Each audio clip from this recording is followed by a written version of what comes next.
ವಿಭಾಗದ ದಾವೆಗಳನ್ನು ಸಲ್ಲಿಸುವಾಗ ಅದರಲ್ಲಿ ಕೆಲವೊಂದು ಬಾರಿ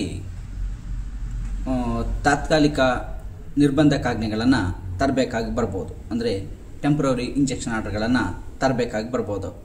ಅಥವಾ ಆ ಒಂದು ಪ್ರಕರಣಗಳಲ್ಲಿ ಶಾಶ್ವತ ನಿರ್ಬಂಧಕಾಜ್ಞೆಯನ್ನು ಕೂಡ ಕೇಳಬೇಕಾಗಿ ಬರುತ್ತೆ.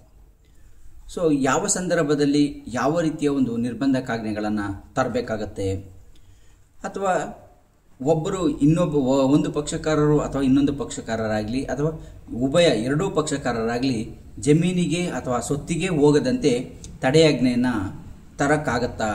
ಇದಕ್ಕೆ ಸಂಬಂಧಪಟ್ಟಂತೆ ಹಲವಾರು ಪ್ರಶ್ನೆಗಳನ್ನು ಕೇಳ್ತಾ ಇರ್ತಾರೆ. ಕಕ್ಷಿದಾರರು ಬಂದಾಗ ಆ ಜಮೀನಿಗೆ ಯಾರೂ ಹೋಗಬಾರ್ದು, ಅಲ್ಲಿ ಏನೂ ಮಾಡಬಾರ್ದು, ಆ ರೀತಿಯಲ್ಲಿ ತಡೆಯನ್ನು ಕೊಡಿಸಿ ಅಂತ ಕೇಳ್ತಾರೆ. ಸೊ ಅವರ ಒಂದು ಮಾತಿನಲ್ಲಿ ಅವ್ರಿಗೆ ಆಗಿರುವಂಥ ಒಂದು ಅನ್ಯಾಯ ಆಗಿರ್ಬೋದು, ನೋವಿನ ಒಂದು ಸಂಗತಿ ಅಲ್ಲಿ ವ್ಯಕ್ತ ಆಗ್ಬೋದು. ಅಂದ ಮಾತ್ರಕ್ಕೆ ಜಮೀನುಗಳಿಗೆ ಯಾರೂ ಹೋಗದೇ ಇರೋ ರೀತಿಯಲ್ಲಿ ತಡೆಯಾಜ್ಞೆಯನ್ನು ಕೊಡ್ಸಕ್ಕೆ ಬರುತ್ತಾ? ಇದಕ್ಕೆ ಸಂಬಂಧಪಟ್ಟಂತೆ ಕಾನೂನು ಏನು ಹೇಳುತ್ತೆ? ತಡೆಯಾಜ್ಞೆಗಳನ್ನು ಪಡ್ಕೊಳ್ಳೋಕ್ಕಾಗತ್ತಾ ಅಥವಾ ಯಾವ ರೀತಿ ಅನ್ನೋದಕ್ಕೆ ಸಂಬಂಧಪಟ್ಟಂತೆ ಪಡ್ಕೊಳ್ಳೋದಾದರೆ ಯಾವ ರೀತಿಯ ಒಂದು ನಿರ್ಬಂಧಕಾಜ್ಞೆಗಳನ್ನು ಇಂಜೆಕ್ಷನ್ ಆರ್ಡರ್ಗಳನ್ನು ಯಾವ ರೀತಿಯ ಇಂಜೆಕ್ಷನ್ ಆರ್ಡರ್ಗಳನ್ನು ವಿಭಾಗದ ಅಂದರೆ ಪಾರ್ಟಿಷನ್ ಸೂಟ್ಗೆ ಸಂಬಂಧಪಟ್ಟಂತೆ ಪಡ್ಕೋಬೋದು ಅನ್ನೋದನ್ನು ಈ ವಿಡಿಯೋದಲ್ಲಿ ನೋಡೋದಕ್ಕಿಂತ ಮೊದಲು ನೀವಿನ್ನೂ ನಮ್ಮ ಚಾನಲ್ಗೆ ಸಬ್ಸ್ಕ್ರೈಬ್ ಆಗಿಲ್ಲ ಅಂದರೆ ಸಬ್ಸ್ಕ್ರೈಬ್ ಆಗಿ, ಹಾಗೆ ಬೆಲ್ ಬಟನ್ ಪ್ರೆಸ್ ಮಾಡಿ. ಕಾನೂನು ನೆರವಿನ ಎಲ್ಲ ವಿಡಿಯೋಗಳನ್ನು ನಿಮಗೆ ಮೊದಲು ತಲುಪುತ್ತೆ. ಯಾವುದೇ ಒಂದು ವಿಭಾಗದ ಕೋರಿ ದಾವೆಯನ್ನು ಸಲ್ಲಿಸಿದಂಥ ಸಂದರ್ಭದಲ್ಲಿ ಆ ಒಂದು ಪ್ರಕರಣಕ್ಕೆ ಸಂಬಂಧಪಟ್ಟಂತೆ ಏನು ದಾವೆಯ ಶೆಡ್ಯೂಲ್ ಸ್ವತ್ತುಗಳಿರುತ್ತೆ, ಅಂದರೆ ಆ ದಾವೆಯಲ್ಲಿ ಭಾಗ ಬರಬೇಕು ಅಂತೇಳಿ ನೀವು ಕೇಸನ್ನು ಹಾಕಿರ್ತೀರಿ. ಆ ಒಂದು ಪ್ರಾಪರ್ಟಿಗೆ ಸಂಬಂಧಪಟ್ಟಂತೆ ಅವರು ಏನಾದರೂ ಬೇರೆಯವರಿಗೆ ಮಾರಾಟ ಮಾಡ್ತಾ ಇದ್ದಾರೆ, ಮಾಡೋದಕ್ಕೆ ಯತ್ನ ಮಾಡ್ತಾ ಇದ್ದಾರೆ ಅನ್ನೋದು ಕಂಡು ಬಂದರೆ ಅಂಥ ಒಂದು ಸಂದರ್ಭಗಳಲ್ಲಿ ತಡೆಯಾಜ್ಞೆಯನ್ನು ಕೋರ್ಬೋದಾಗಿರುತ್ತೆ. ಸೊ ಆವಾಗ ನೀವು ಆ ಪ್ರಾಪರ್ಟಿಯನ್ನು ಇನ್ನೊಬ್ಬರಿಗೆ ಮಾರಾಟ ಮಾಡದೇ ಇರೋ ರೀತಿಯಲ್ಲಿ ಅದಕ್ಕೆ ಅರ್ಜಿಯನ್ನು ಆರ್ಡರ್ 39 ರೂಲ್ 1 and 2ನಲ್ಲಿ ಹಾಕ್ಕೊಬೇಕಾಗತ್ತೆ. ಸೊ ಇದರಲ್ಲಿ ನೀವು ನಾಟ್ ಅಲಿನೆಂಟನ್ನು ಕೇಳಬೇಕಾಗತ್ತೆ. ನಾಟ್ ಅಲಿನೆಂಟ್ ಅಂದರೆ ಯಾರಿಗೂ ಮಾರಾಟ ಮಾಡದೇ ಇರೋ ರೀತಿಯಲ್ಲಿ ಅದನ್ನು ತಡೆಯುವಂಥದ್ದಕ್ಕೆ ನಾಟ್ ಅಲಿನೆಂಟ್ ಅಂತ ಕರೀಲಾಗುತ್ತೆ. ಸೊ ಈ ರೀತಿ ಒಂದು ನಾಟ್ ಅಲಿನೆಂಟನ್ನು ಕೋರಿ ನೀವು ಅಂದರೆ ಯಾವುದೇ ಒಂದು ಪರಭಾರೆ ಮಾಡಬಾರ್ದು ಅಂತೇಳಿ ತಡೆಯಾಜ್ಞೆಯನ್ನು ಕೇಳ್ಬೋದು. ಸೊ ಅದಕ್ಕೆ ಸಂಬಂಧಪಟ್ಟಂತೆ ನಿಮಗೆ ಆ ಒಂದು ಅನುಮಾನ ಅಥವಾ ಅದಕ್ಕೆ ಸಂಬಂಧಪಟ್ಟಂತೆ ಮಾಹಿತಿ ಸಿಕ್ಕಿರೆ ಅದಕ್ಕೆ ಸಂಬಂಧಪಟ್ಟಂತೆ ನೀವು ಅದನ್ನು ನ್ಯಾಯಾಲಯದಲ್ಲಿ ಕೋರಿದ್ರೆ ಸೊ ಆಗ ನಿಮಗೆ ತಡೆಯಾಜ್ಞೆ ಸಿಗುತ್ತೆ. ಸೊ ಆ ನಂತರದಲ್ಲಿ ತಡೆಯಾಜ್ಞೆ ಪಡ್ಕೊಂಡ ನಂತರದಲ್ಲಿ ಯಾವುದೇ ಒಂದು ಮಾರಾಟ ಮಾಡಿದ್ರೆ ಆವಾಗ ನ್ಯಾಯಾಲಯದ ಆದೇಶವನ್ನು ಅವರು ಉಲ್ಲಂಘನೆಯನ್ನು ಮಾಡದ ರೀತಿಯಲ್ಲಿ ಆಗುತ್ತೆ. ಸೊ ಹಾಗಾಗಿ ತಡೆಯಾಜ್ಞೆಯನ್ನು ಕೋರಿ ಏನು ನ್ಯಾಯಾಲಯದಲ್ಲಿ ಅರ್ಜಿಯನ್ನು ಸಲ್ಲಿಸಲಾಗುತ್ತೆ. ಸೊ ಸಲ್ಲಿಸಿದ ನಂತರದಲ್ಲಿ ಈ ಒಂದು ವಿವರವಾದ ಮತ್ತು ಆ ರೀತಿಯಲ್ಲಿ ಮಾರಾಟ ಮಾಡಿದ್ರೆ ಅದರಿಂದ ನಿಮಗೆ ಉಂಟಾಗುವ ನಷ್ಟ ಏನು ಅನ್ನೋದನ್ನು ಆ ಅರ್ಜಿಯಲ್ಲಿ ನಮೂದು ಮಾಡಬೇಕಾಗಿರುತ್ತೆ. ಇದು ಒಂದು, ಯಾರು ಮಾರಾಟ ಮಾಡ್ತಾ ಇದ್ರೆ ಅದನ್ನು ತಡೀಲಿಕ್ಕೆ ಆಗುವಂಥದ್ದು.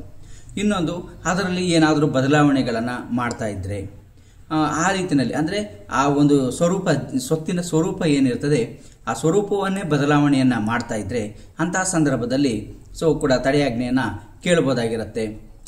ಆವಾಗ ತಡೆಯಾಜ್ಞೆ ಅಂತ ಕೊಡೋದು ಹೈಕೋರ್ಟ್ನಲ್ಲಿ, ನಾವು ವಿಚಾರಣಾ ನ್ಯಾಯಾಲಯದಲ್ಲಿ ಕೇಳೋದು ಇಂಜೆಕ್ಷನ್ ಆರ್ಡ್ರು, ಅದು ನಿರ್ಬಂಧಕಾಜ್ಞೆ ಅಂತ ಹೇಳ್ತೇವೆ. ತಡೆಯಾಜ್ಞೆ ಮತ್ತು ನಿರ್ಬಂಧಕಾಜ್ಞೆ ಇವೆರಡಕ್ಕೂ ಇರುವ ವ್ಯತ್ಯಾಸ ಏನು, ಯಾವ ಸಂದರ್ಭಗಳಲ್ಲಿ ಯಾವ ನ್ಯಾಯಾಲಯ ಇವುಗಳನ್ನು ಕೊಡ್ಬೋದು ಅನ್ನೋದನ್ನು ಮುಂದಿನ ಒಂದು ವಿಡಿಯೋದಲ್ಲಿ ನಾನು ವಿವರವಾಗಿ ತಿಳಿಸ್ಕೊಡ್ತೇನೆ. ಸಾಧಾರಣವಾಗಿ ನಾವು ಒಂದು ತಡೆಯಾಜ್ಞೆ ಅಂತ ಹೇಳ್ತೇವೆ, ತಡೆಯಾಜ್ಞೆ ಅಲ್ಲ, ಅದು ನಿರ್ಬಂಧಕಾಜ್ಞೆ ಅಂತ ಹೇಳ್ಬೇಕಾಗತ್ತೆ. ಅದನ್ನು ಇಂಜೆಕ್ಷನ್ ಆರ್ಡರ್ ಅಂತ ಕರೀಲಿಕ್ಕೆ ಬರುತ್ತೆ. ಸೊ ಒಂದು ಮಾರಾಟ ಮಾಡದೇ ಇರೋ ರೀತಿಯಲ್ಲಿ, ಇನ್ನೊಂದು ಅದರ ಒಂದು ಜಮೀನಿನ ಸ್ವತ್ತಿನ ಸ್ವರೂಪ ಬದಲಾಗದೇ ಇರೋ ರೀತಿಯಲ್ಲಿ ಯಥಾಸ್ಥಿತಿಯನ್ನು ಹೇಗಿದೆ ಹಾಗೆ ಈ ದಾವೆ ಮುಗಿಯೋವರೆಗೂ ಪಡ್ಕೊಳ್ಳೋದಕ್ಕೆ ಸ್ಟೇಟಸ್ ಕೋ ಅಂತ ಕರೀಲಾಗುತ್ತೆ. ಸೊ ಸ್ಟೇಟಸ್ ಕೋ ಇಂಜೆಕ್ಷನ್ ಆರ್ಡರನ್ನು ಕೂಡ ಪಡ್ಕೋಬೋದಾಗಿರುತ್ತೆ.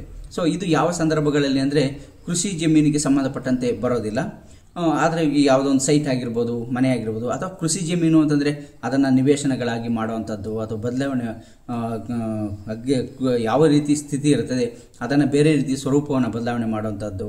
ಸೊ ಆ ಥರ ಮಾಡುವಂಥ ಸಂದರ್ಭದಲ್ಲಿ ಆ ರೀತಿ ಮಾಡೋದರಿಂದ ಮುಂದೆ ವಿಭಾಗವನ್ನು ಪಡ್ಕೊಳ್ಳೋದಕ್ಕಾಗಲಿ ಅಥವಾ ಅದರ ವ್ಯವಹಾರವನ್ನು ಮಾಡೋದಕ್ಕಾಗಲಿ ತೊಂದರೆ ಆಗುತ್ತೆ ಅನ್ನೋ ಒಂದು ಉದ್ದೇಶ ಇಟ್ಕೊಂಡು ಯಥಾಸ್ಥಿತಿಯನ್ನು ದಾವೆ ಮುಗಿಯೋವರೆಗೂ ಯಥಾಸ್ಥಿತಿಯನ್ನು ಕಾಪಾಡಿಕೊಂಡು ಬರೋದಕ್ಕೆ ಸ್ಟೇಟಸ್ ಕೋವನ್ನು ಕೇಳ್ಬೋದಾಗಿರುತ್ತೆ. ಸೊ ಇದನ್ನು ಕೂಡ ಆರ್ಡರ್ 39 ರೂಲ್ 1 and 2ನಲ್ಲಿ ಅರ್ಜಿಯನ್ನು ಹಾಕಿ ಕೇಳ್ಬೋದಾಗಿರುತ್ತೆ.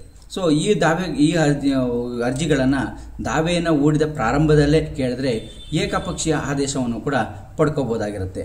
ಸೊ ಏಕಪಕ್ಷೀಯ ಆದೇಶ ಅಂದರೆ ದಾವೆಯನ್ನು ಹೂಡ್ತೀವಿ, ದಾವೆಯನ್ನು ಹೂಡಿ ಈ ರೀತಿಯಲ್ಲಿ ಮಾರಾಟ ಮಾಡ್ತಾ ಇದ್ದಾರೆ ಅಂತಾಗಲಿ, ಅಥವಾ ಅದರ ಸ್ವರೂಪವನ್ನು ಬದಲಾವಣೆ ಮಾಡಿ ಅದರಿಂದ ಏನೋ ತೊಂದರೆಯನ್ನು ಮಾಡ್ತಾ ಇದ್ದಾರೆ ಅನ್ನೋದಾಗಲಿ, ಅದನ್ನು ನ್ಯಾಯಾಲಯಕ್ಕೆ ದಾಖಲೆಗಳ ಸಹಿತ ಮನವರಿಕೆಯನ್ನು ಮಾಡಿದಂಥ ಸಂದರ್ಭದಲ್ಲಿ ನ್ಯಾಯಾಲಯ ಅದರಲ್ಲಿ ಏಕಪಕ್ಷೀಯ ಒಂದು ಆದೇಶವನ್ನು ಕೂಡ ನೀಡುತ್ತೆ. ಏಕಪಕ್ಷೀಯ ಆದೇಶವನ್ನು ಪಡ್ಕೊಂಡ ನಂತರದಲ್ಲಿ ಅದನ್ನು ಕಾಂಪ್ಲೇಯನ್ನು ನ್ಯಾಯಾಲಯಕ್ಕೆ 24 ಗಂಟೆ ಒಳಗಡೆ ಮಾಡಬೇಕಾಗಿರುತ್ತೆ. ಆ ಕಾಂಪ್ಲೇಯನ್ನು ಆರ್ಡರ್ 39 ರೂಲ್ 3A ಅಡಿಯಲ್ಲಿ ಮಾಡಬೇಕು. ಇದು ಕಂಪಲ್ಸರಿ ಆಗಿರುತ್ತೆ.